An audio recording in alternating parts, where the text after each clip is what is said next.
ल हेर्नुहोस् भाइ, सन्तोष भाइको विवाहमा केटाहरू पुरी हाल्दैछन्, हामी पनि हेर्दैछौँ है। फेस चाहिँ सबैको देखिन्छ। सबभन्दा कालीगढ भनेको यो काले कोठेरी यही हो नि, यो मुलासाग मिस। ल मोटे भाइले पनि पुरी हालिराखेको छ उता। या हनी सिङ्गर या। रातिको कति बजी आएको फेरि त्यो समय पनि बताउँदा यसो न। जिन्दगी बिन्दास है केटाहरूको। ल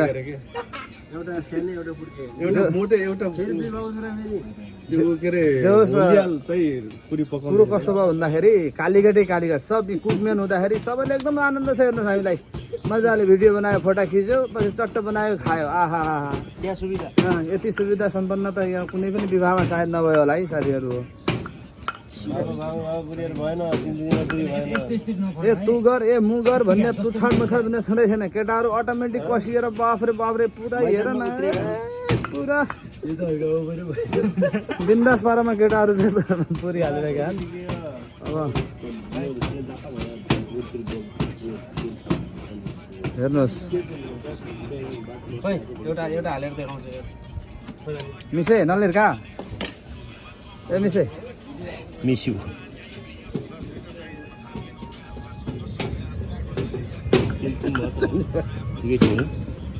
मिसेले पुरी వచ్చింది। त्यो मुंग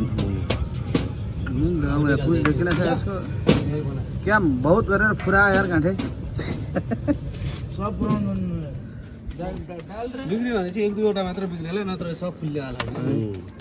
झन् रावा भयो भने फुलेको फुली हुन्छ। कसले बेलेको मैले केटो हेरेको हेरे यो भाइले त्यसैको है त्यो गरेको सन्तोष भाइले बनाएको। सन्तोष भाइको बिहामा सन्तोष भाइले चाहिँ एउटा बनाएको। विशाल भाइ र अङ्कितजीले चाहिँ यता ताडतुड कार्यक्रम गरिराखेका छन्। अर्को दिनेश भैया चाहिँ रसदासले उता पकाउने काम गरिरहेका छन्। फेरि हामीहरू यहाँ हुटिङ गरेर गरेको त यहाँ धेरै कतिसकेको छ। फेरि बहुत गाह्रो छ।